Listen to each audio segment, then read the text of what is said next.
Siemanko, pozdrowienia z Botswany. Nasz ostatni dzień. Jedziemy do stolicy i właśnie źle się zaczęło. Piotrka walnął radar. Także jest 1-1.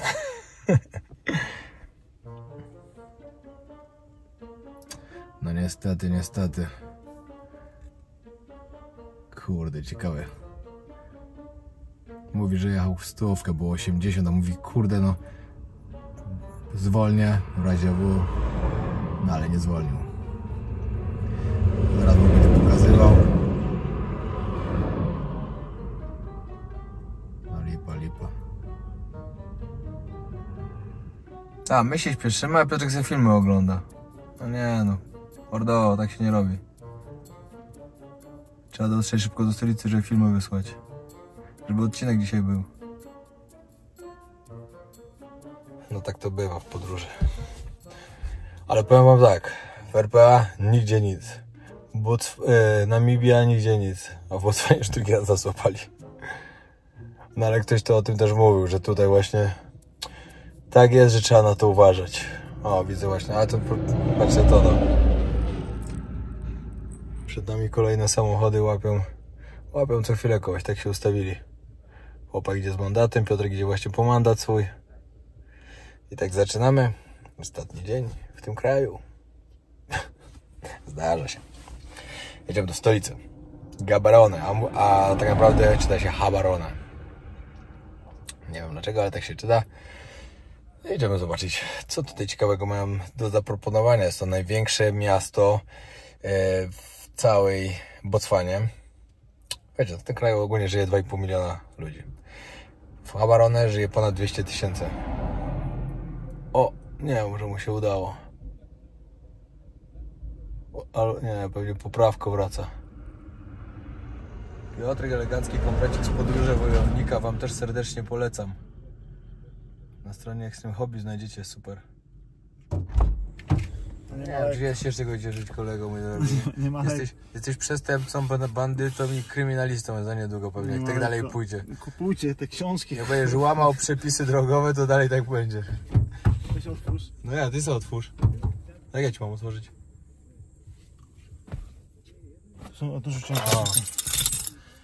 Ile? Ile więcej mi powiedz? 19. I się tak doczepili o 19 tylko? No ja do niego mówię, jakie to jest udowodnione, że to jest ten, że dobrze pokazuje. Mówi, było kalibrowane, tu jest licencja. Ja mówię, a skąd wiadomo, że to mój pojazd był ten, złapany, a nie inny. No to możemy poczekać tu na jakiś inny, coś. Ja mówię, dobra, ja się nie chcę się kłócić, idę się do tego drugiego, muszę z nim porozmawiać. Wiedzieć, może się uda ugrać. Ja do niego mówię, weź to napisz, że jest 89 na karteczce. On mówi, proszę iść porozmawiać z tym drugim panem. Kurde. Trzymam kciuki, ale może się nie udać. Niestety. Ja nie mam nic, to muszę wziąć ten. Niestety może się to nie udać. Muszę wziąć... Także Piotrek, właśnie mówiłem, że jest 1-1. Ja też chciałem powiedzieć, kurwa, że jest 1-1, to samo. Ale gdzie mój... Wiecie co? Jeszcze teraz jedna sprawa, którą trzeba poruszyć, bo w sumie o tym będzie ten odcinek. Czyli rasizm w Afryce. Rasizm w stronę białych ludzi. Wiem, że każdy z was, jak sobie myśli słowo rasista, to od razu widzi białego, który mówi coś złego na czarnych. Ale tak to nie wygląda. Uwierzcie mi, że jak przyjedziecie do Afryki lub na Karaiby, to zobaczycie to całkowicie w drugą stronę. A z drugiej strony, albo z trzeciej, to ja się wcale nie dziwię. Wiecie dlaczego? Bo biały tu jest całkowicie inaczej traktowany. My, mamy dużo więcej przywilejów tutaj, już nawet to widać wszędzie. Idziecie do restauracji, idziecie kupić kartę do sklepu, idziecie w ogóle do sklepu, to wystarczy, że... A następnie odwiedził Wielką Brytanię, po czym wyruszył... Czekajcie. Wystarczy, że jesteście biali i macie już więcej przywilejów. Wczoraj na przykład nie sprawdzają nam w ogóle paragonu. Wczoraj właśnie w sklepie. Wychodzimy ze sklepu, a każdą osobę lokalną sprawdzają. Jest wiele takich rzeczy, że sobie można pozwolić na więcej. Ale też co zauważyłem, tutaj jest też trochę inaczej, jak mi się wydaje, że ludzie w Polsce myślą. Osoby czarnoskóre też zupełnie inaczej traktują mulatów, czyli osób, w RPA to się nazywa colored, czyli są osoby z właśnie, gdzie rodzice są mieszani, to oni na przykład zupełnie na nich inaczej patrzą. I ja słyszałem kiedyś, że te osoby nie mogą mówić o sobie black. Że oni nie są czarni. Nie. W Polsce, z tego co ja wiem, znajomi, nieznajomi mówią, że, czy którzy są z mieszanych rodzin, mówią, że są czarni. A tutaj w RPA oni nie mogą tak o sobie mówić, że za każdym razem, kiedy kogoś zapytasz, u nich to jest normalne, jakby mówi się skąd kto jest. U nas jakoś to jest takie, nie wiem, tabu i jest takie, skąd jesteś? O, z Polski. No ale masz rodziców na przykład z innego kraju, to oni to od razu, o tym od razu mówią i oni mówią od razu, jak pytasz na przykład skąd jesteś albo coś, to oni mówią, że są kolor na przykład w RPA i to jest bardzo normalna rzecz, ale no, tak już jest. No ale to jest też, mnie zawsze to denerwuje, to poprawność polityczna ludzi, że teraz to już nie można nic powiedzieć, kompletnie w Polsce nic nie można powiedzieć, a tylko przyjedziecie do... Ja mam oczywiście kolegów każdego koloru skóry, każdego wyznania, z każdego kraju i tak dalej, ale przyjedziecie tylko do Afryki i z kilometra, jak was zobaczą, to już muzungu krzyczą, że biały, biały, a w Polsce powiecie na kogoś, że jest czarny, to już jest obraza. Czy to nie jest dziwne trochę? Żeby nie można było takiej rzeczy powiedzieć normalnej. Jak ktoś do mnie mówi biały, to ja się nie obrażam, że jestem biały. No bo dlaczego? Tylko to właśnie wszystko przez... Jak ktoś się zagłębi trochę w historię, jak zobaczy, jak to wyglądało wszystko, te kolonizacje i tak dalej, to wywożenie ludzi właśnie stąd na Karaiby, no to ja się im trochę nie dziwię w sumie, że oni tak podchodzą do tego wszystkiego. No ale dobra, no mówmy się. Trochę lat minęło. Dobra, ruszamy dalej. Do stolicy mamy jeszcze ile, panie Pietrek? Och, no daleko. 200 godziny? km. 200 km. Kawał drogi. Kawał drogi. No ale jeśli ktoś by się zapytał, czy na przykład doświadczyliśmy czegoś złego tutaj, żeby ktoś przez coś na przykład coś brzydkiego powiedział w naszym kierunku, to nie. W Kalifornii kradną, absolutnie nie. Kradną rzeczy ze sklepu. Świetliło mi się na Instagramie. Ani trochę. Wszyscy są dla nas niesamowicie mili, ale dlatego, że południowa Afryka ogólnie jest bardzo, bardzo przyjazna, normalna i jest bezpieczna. Znaczy, nie mówię też o samym RPA, bo z RPA nie jest aż tak fest. Ale tutaj, gdzie byliśmy teraz, Namibia, Botswana, Zimbabwe, wszystko super.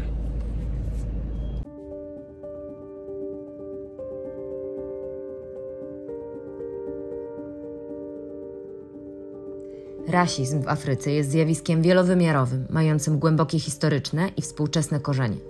Wynika on częściowo z dziedzictwa kolonializmu, kiedy to europejskie mocarstwa narzucały swoje systemy wartości i hierarchię rasową, często lekceważąc i marginalizując rdzenną ludność Afryki. Współczesny rasizm często wiąże się z napięciami etnicznymi i konfliktami, gdzie różne grupy etniczne, wykorzystując historyczne urazy, dyskryminują się nawzajem. Ponadto istnieją problemy z rasizmem przeciwko obcokrajowcom z innych części Afryki, co prowadzi do ksenofobii i przemocy. Kwestie te są pogłębiane przez trudności gospodarcze i polityczne, gdzie władza i zasoby są często nierówno rozdzielone. Jednak w wielu krajach afrykańskich podejmowane są inicjatywy mające na celu promowanie jedności narodowej i tolerancji, aby przeciwdziałać rasizmowi i jego negatywnym konsekwencjom.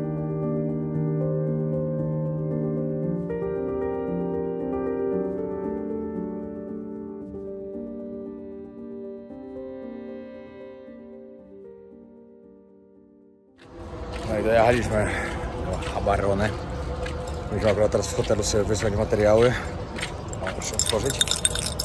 Nie powiem wam, że dzisiaj idziemy do hotelu, bo już jesteśmy wymęczeni troszkę. Znaczy super się śpi w namiotach, ale od jakichś 2 godzin pada deszcz. Po drodze była niesamowita ulewa i no po prostu nam się nie chce dzisiaj spać w namiocie, co iść do hotelu.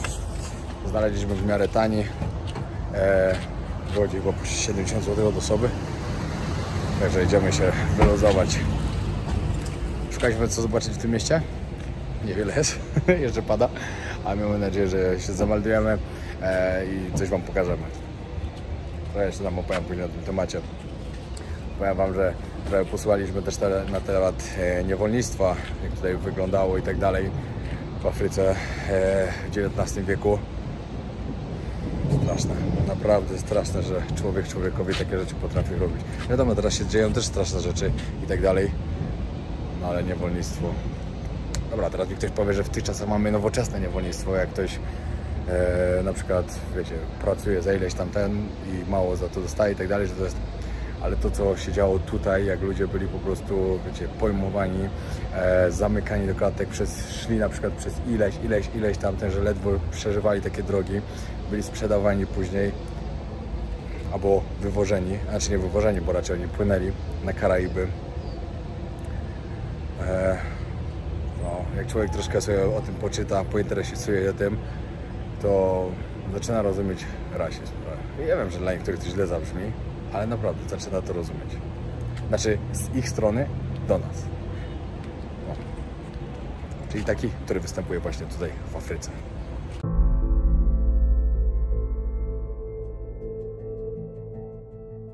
David Livingstone, szkocki misjonarz i odkrywca, był kluczową postacią w walce z niewolnictwem w Afryce w XIX wieku.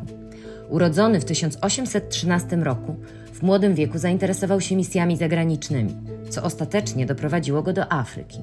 Jego podróże dokumentujące wnętrze kontynentu były pionierskie i przyczyniły się do lepszego zrozumienia geografii, ludów i kultur Afryki przez zachodni świat. Livingstone był zdecydowanym przeciwnikiem handlu niewolnikami. Uważał, że jednym ze sposobów zwalczania tego barbarzyńskiego procederu jest rozwój handlu i chrześcijaństwa w Afryce. Podczas swoich licznych wypraw badawczych dokumentował okrucieństwa związane z handlem niewolnikami i aktywnie wzywał do jego zakończenia. Jego relacje z podróży, szczególnie te dotyczące brutalności niewolnictwa, miały duży wpływ na opinię publiczną i polityków w Europie. Livingstone był przekonany, że rozwój gospodarczy i edukacyjny Afryki pomoże pokonać niewolnictwo. Jego praca, choć nie pozbawiona kontrowersji, zwłaszcza w kontekście imperialistycznych dążeń Europy, miała znaczący wpływ na ruchy antyniewolnicze i zwiększenie świadomości globalnej na temat sytuacji w Afryce. Zmarł w 1873 roku w Afryce, ale jego dziedzictwo w walce z niewolnictwem pozostaje ważną częścią historii kontynentu.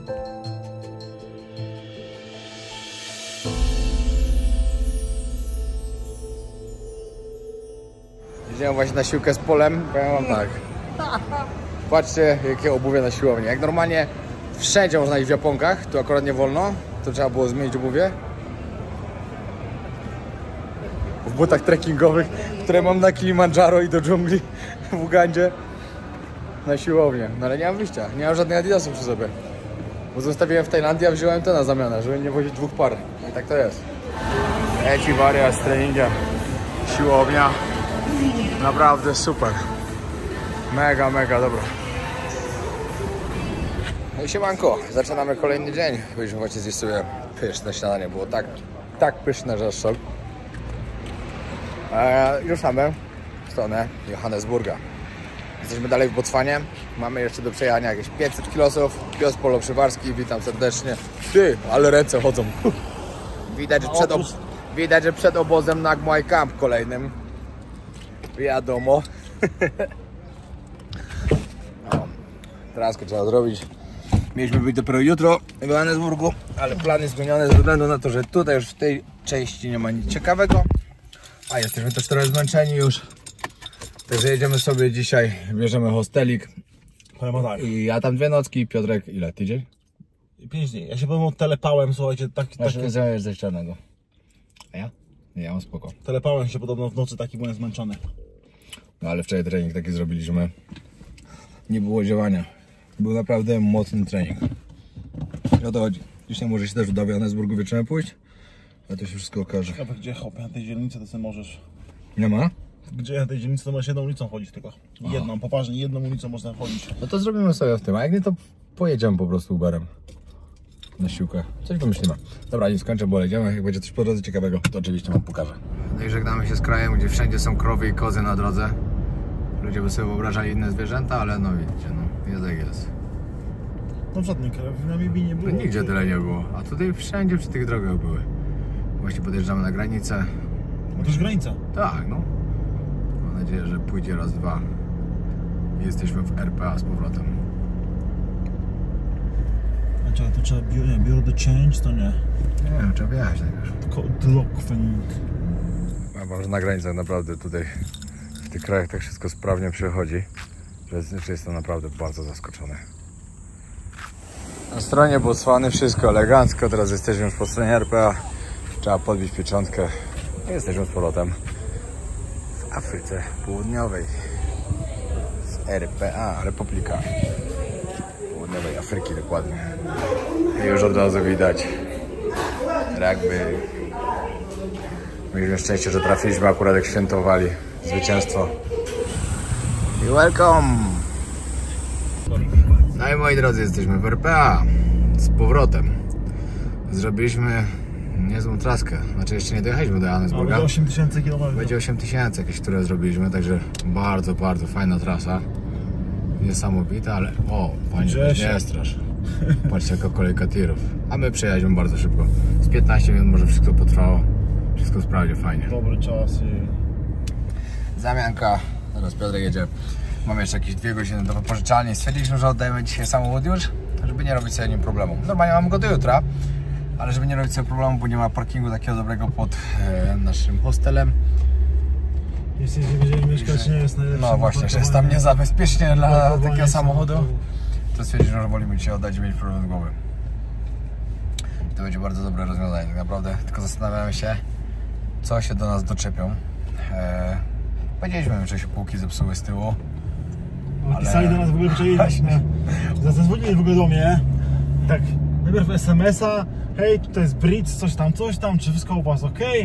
Ja sobie myślę ok. I za chwilę patrzę, też dzwoni jakiś numer. Ja odzwaniam i się pytam, kto gościu mówi, że jest Britz, czy wszystko w porządku z moim namiotem. Ja mówię, wszystko ok, o co chodzi? On mówi, bo widziałem filmik na YouTube, jeśli przemaka. Ja sobie myślę, skurczy, byki to wyczaili, słuchajcie, wszystko i nie zdziwię się, jak na przykład powiedzą, dobra, tutaj porysowaliście, bo widzieliśmy jak krzaki były, bo widzieliśmy jak to i mogą, no wszystko jest, wiecie, no udokumentowane na filmie.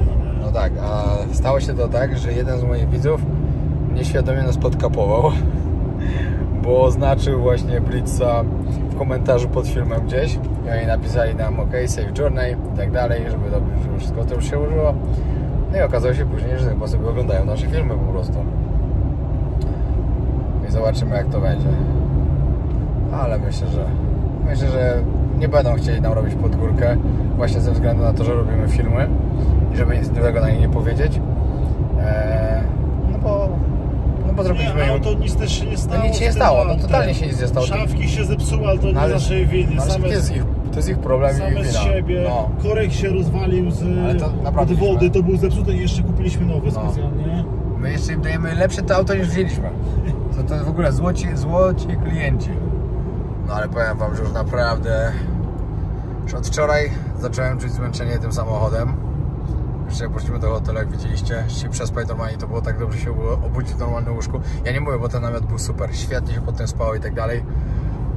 No ale już po takim czasie już fajnie było w łóżku się położyć. Dzisiaj będziemy w hostelu, jutro w hostelu. Pewnie przez kolejne parę dni będę w hostelu. Polo też w tym samym, ale to wam później pokażemy. Polo już byłem w nim, ile razy w nim byłeś? 7 razy. Także nie znam nikogo, kto jeździł do Johannesburga, wszyscy moi znajomi, którzy do Johannesburga, to od razu mówią, nie, tam nic nie ma, nie zostaje ani doby, a ja mówię, do Johannesburga, 3 nocki. Sprawdzona miejscówka. No nie no, ty będziesz więcej niż 3. 5 będziesz. 5, no. Ale ja mam samolot, więc no, ja nie mogę zmienić lotu. Tak, no. A ja zostaję w sumie 2 nocki i jadę dalej. No i dojechaliśmy, pakujemy nasze rzeczy. Co nie jest łatwo, bo akurat szambiarka podjechała i tak śmierdzi, że się idzie pożygać. Ale trzeba szybko ogarnąć, sprawdzą auto i jedziemy do hostelu. Teraz się okaże, czy jest wszystko ok, czy się do czegoś nie przyczepią. Team podróży wojownika. Dobra, kończymy. Zamawiamy taksę i jedziemy do hostelu. Wszystko fajnie, bezproblemowo, pan z uśmiechem na ustach. Jeszcze powiedział, że oddadzą nam za korek, który kupiliśmy. 160 randów. Jest! No tak super. Pięknie. Teraz musimy zamówić, mamy kawał drogi do hostelu, jakieś 30 km. O, to szkoda. Jeszcze teraz mogą już być korki, bo już jest taka godzina, że trzeba zamawiać a później pokażemy jeszcze pan co jest i oczywiście będzie oprócz tego jeszcze jeden odcinek z Johannesburga. I tu będziemy wspólnie, Piotrek tutaj ci pokażę masę razy, bardzo wiele, to jest dla mnie świetne. Z racji, że było wszystko dobrze, nie doczepili się o nic i naprawdę można spokojnie polecić. Możecie zobaczyć, jakie różne rodzaje samochodu można ci tu wynająć. Tak jak my mieliśmy z namiotami z tyłem lub w ogóle taką paką kamperową, albo z jednym namiotem, albo z namiotem i z takim patio wysuwanym, albo busa przerobionego, albo po prostu zwykłego kampera. Jak wam mówiliśmy, było takie coś w Cape Town, tutaj oddaliśmy teraz w Johannesburgu, przejechaliśmy sobie spokojnie z 3 krajów. Oczywiście dopłaciliśmy za ubezpieczenie trochę więcej, Ale tak samo na przykład w Namibii macie tą samą firmę Bridge na lotnisku. Naprawdę z czystym sumieniem, bez żadnego reklamowania płatnego, tylko bezpłatne. Polecam, bo było wszystko super. Niesamowita przygoda. No i elegancko mam jeszcze. Załatwiłem transport, ja mam rzeczy zawiozą. Oszczędzone na taksie. What's the name of that hotel? You know where's Maboneng? Maboneng. Maboneng. Okay, next to Maboneng you can do the GPS. It's in Maboneng. It's called Curiosity. Okay.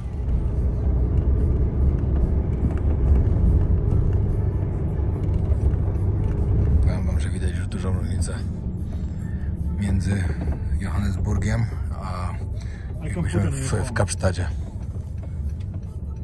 Tutaj co chwilę jakiś śmietnik, domy już zupełnie inne. O, kościół.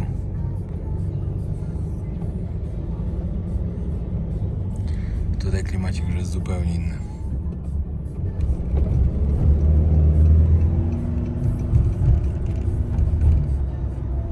Na Google pokazuje, że ten hotel jest 4-gwiazdkowy hostel. No, jak na tą dzielnicę to może mieć 4 gwiazdki. Na tą dzielnicę to ma nawet 6. No. Powiem wam tak, no, dużo śmieci, dużo bezdomnych ludzi. O, tam sobie spał, tutaj następni.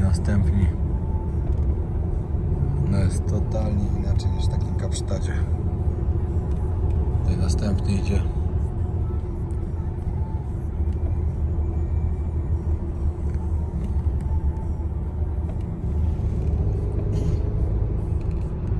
Nie no, powiem wam, że tu wygląda bardzo nieciekawie, bardzo.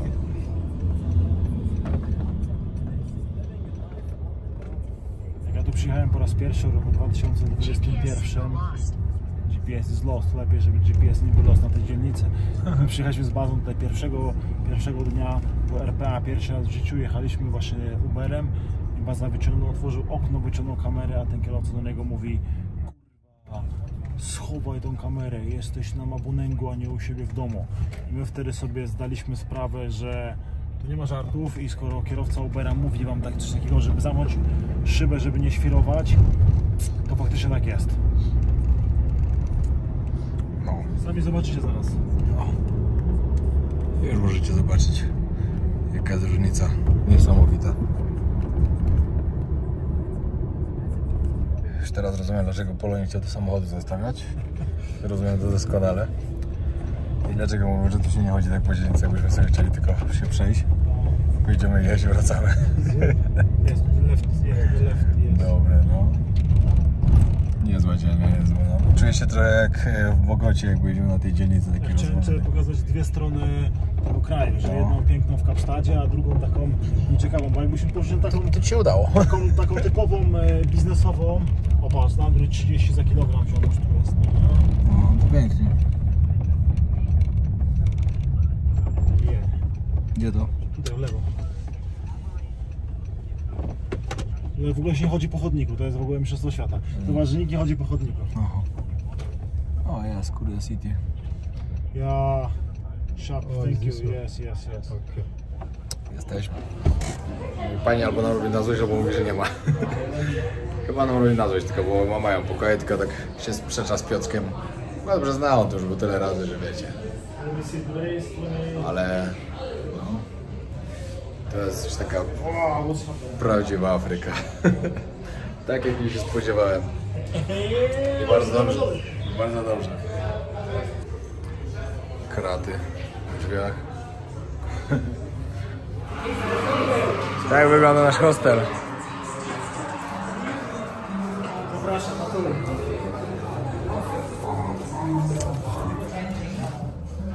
O. Tutaj takie miejscówki do posiedzenia sobie. Ciekawe. Łazienka, o. Akurat to... Ta jacuzzi, która idzie od paru lat. To jest zimna. Dobre, ale co? Mają jacuzzi? Mają. Tego im nikt nie zabierze. Nie no, tutaj to jest taka Afryka. Taka jak miała być. A, bo tu mamy kod, tak? Kod. Każdy dostał karteczkę z kodem. No, ci się prawie udało. Macie tu w gazetach pisali o tym hotelu. Ciekawe co. Wow, nie ma kotarek. Ale nieźle, łóżka z blachy, jeszcze takich nie miałem nigdy. Mamy gdziekolwiek cenę? Tak. Ty mi tu nie wejdzie plecak. Nie ma dużych szafek?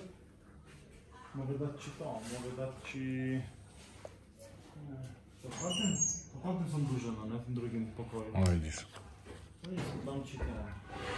No i tak, pokój mamy jaki mamy, wygląda jak cela numer. A to dziewczyny krzyczą, idę zobaczyć co tu się... A, tu jest łazienka. A, to z pralni. Mamy jakiegoś Ruska w pokoju. Ja mówię, pytam się go, skąd jesteś? Z Rosji, a wy? Z Polski. On, o. No ale cóż. Pamiętajcie, że nie każda osoba stamtąd jest zła. Pamiętajcie, to najważniejsze. Zobaczymy. Parę dni. Dzisiaj, jutro się okaże, czy normalny, czy nie. Wychodzisz na imprezę obok... Wszystko kradną, co? To właśnie Piotrek mi tłumaczy, że my jesteśmy tak naprawdę na slumsowej dzielnicy, ale ta jedna ulica, dzielnica, a ta ulica jest tutaj taką imprezową przerobiona. Także zobaczymy, co się będzie działo wieczorami. O ile gdzieś w ogóle będziemy szli, się okaże. Bo raczej szczerze mówiąc, mam ochotę na robienie nic dzisiaj. Kawka, kurczaczek. Piotrek mnie zabiera na dobrego kurczaka. Nie mogę doczekać. Hello! Stąd też. Obojętne. Piotrek Piotrek zabrał na kurczaka, na którego liczyłem, że od razu w pierwszy dzień, jak będę w Afryce, to mnie zabierze, a okazało się, że to tylko tutaj, co? No, to wcale tego nie uświadczycie. No. Na grillu robią, podobno bardzo dobry. Sałateczki do tego. First time mabonek. Kurczaczki kupione. Działał do rady, no. Powiem wam, że trochę się chodzi po tej dzielnicy, to tak sobie na początku wyobrażałem właśnie RPA. Nie tak jak zobaczyłem, tylko takie jakie właśnie jest tutaj. O, pachnie wiadomo czym. Nie papierosem. czymś co się też pali. Ty, czekaj, może ja sobie kawę na wynos wezmę. U nas są rzeczy. Tak jest? A, no dobra. Właśnie mówiłem przed chwilą, że tak sobie właśnie wyobrażałem RPA, a nie tak jak na początku zobaczyłem. Jest zdecydowanie tak jak sobie wyobrażałem. O. No i dobra, tak wygląda. Kurczaczek, no sztos totalny, tak doprawiony. Różne sałatki mamy. I papu. Okropne. Piotrek mówi, że spoko, ale nie dla mnie. Ręką i najpierw o ten sosik, a później... A, czyli to jest taka zapchaj dziura tylko. Dobra. Jak ja pytałem kiedyś, czemu tego nie solą, to powiedzieli, że nie lubią tego solić, że to ma być takie... Moim zdaniem posłane byłoby lepsze, ale... No zdecydowanie, bo to smakuje tragicznie jak dla mnie, ale... Bo to jest sama mąka kukurydziana, najem się kurczakiem. wodą i nic innego. Wiecie co, tak naprawdę ukrywaliśmy bazę przez całą naszą podróż. Baza był cały czas z nami, tylko nie chciał się nagrywać, bo jest wstydliwy. Ale wreszcie możemy wam go pokazać. Siedzi z nami i je tutaj obiadek. Czekajcie, już wam pokażę. Piotrek, pokazać bazę czy nie? Bo nie wiem czy ten... Pokazać, normalnie mówimy, że był z nami cały czas, tak? Patrzcie. Halo baza. Halo, witam. Ściągnij rękawiczkę do obiadu. Za tymi wszystkimi filmami ja pomagałem. Tak. Zmywałem naczynia w samochodzie. Wszystko robiłem. O, nie mogli się Ale skupić się na paliwo tym, nie żeby trzeba nagrywać dorzucić. dobre Tak, filmy tak. I na na YouTube. mandaty. Tak, ale właśnie kto mandaty płacił? Ani raz baza mandatu nie zapłacił. Wielki Norweg. A na mandat nie ma. Ty, baza 60 zł, to ile to jest koron norweskich? No, teraz to jest 180. Ile minut pracujesz na to? 2. 2 minuty. Nie no, zależy. Zależy, czy się leży. W której pracy? Teraz to może 20 minut 20 minut. A no. na rotacji. No widzicie, jak się żyje za granicą? 5. Robimy pranie. Pani sama nas zaczepiła w sumie, że słyszała, jak rozmawiamy o jej pralni i czeka, że jej damy 3 dyszki ze zla, 6 zł, 6,40 gdzieś za kilogram. No damy nie cenę jak w Tajlandii płacicie takie grosze, że szok. No ale trzeba zrobić. A które też tutaj kasują na przykład 100 za tyle, ile się zmieści do tej takiej Do tego worka takiego, nie? poduszki, no. No. Spoko. Ziomek z Rosji nie taki zły, w miarę normalny do pogadania. Pracuje w Mozambiku. Normalny taki. Ja nie gadałem z nim, ale widziałem go, byłem tu Kiedyś, 2 nie? miesiące temu. Piotrek w ogóle jest celebrytą w tym hotelu. Wszyscy się witają, cieszą się jak go widzą. Nawet z ulicy gościu się Darek krzyżał, że to niemożliwe, że to on. No nie no, słuchajcie, no 7 razy wracałem, bo już 3 razy jestem w RPA. No sobie teraz wracałem do 4 już, ale jak leciałem do Johannesburga, byłem raz, później do Kapsztadu i wlatywałem z Johannesburga, to byłem znowu na przykład po miesiącu, tak? I jechałem do Lesotho, do Johannesburga, do Swazji, do Johannesburga, do Mozambiku, już do Johannesburga nie jechałem, ale do Kapsztadu 3 razy i wracałem. Jak mama chce zrobić pranie? Czy teraz bez low shading? Zaraz wyłączą prąd. 17 jest? Może o 18 chyba wyłączałem. Aha, no dobra, ma godzinę, to cię muszę pośpieszyć. Zawsze ze mną. Blenderek. Patrzcie, jak się z sąsiadem leży. To nie Piotrek? Po sąsiedzku. Witam sąsiada. Sąsiad. Zaraz nam prąd wyłączą. Także już nie będzie tak kolorowo. Na 2 godziny będą gasić. A w porządku, dziękuję bardzo, dziękuję. Szkoda, że prąd wyłączają, ale no trudno. Będzie czas na przemyślenia. O, książkę poczytam. Moją ty. Twoją? Nie mogę czytać takiej książki, bo mi Ala nie pozwala. Weź. No i wyłączyli nam właśnie prąd. Teraz przez kolejne 2 godziny nie będzie prądu. Tak tu jest, codziennie. A nawet teraz podobno 2 razy dziennie tak jest, że wyłączają od 5, nie, od 6 do 8? Czy od 5 do 8? Zależy, dzisiaj jest 6 do 8. 6 do 8 i później jeszcze w nocy też wyłączą. Od 10 do 6 rano. Od 10 do 6 rano. Tak to jest. No i tak, moi kochani, jesteśmy po live'ie. Dzięki wielkie, jeśli ktoś był.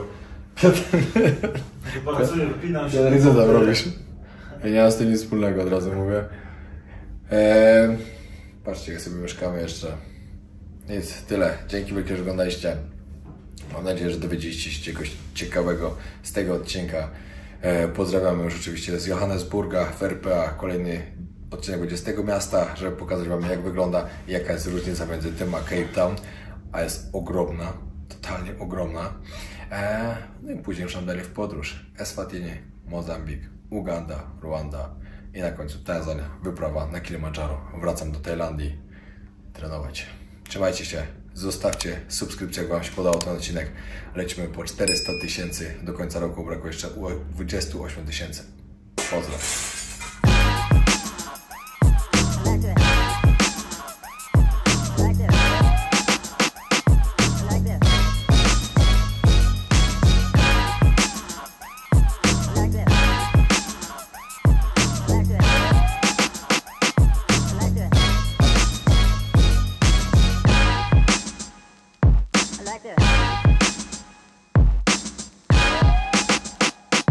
Like this.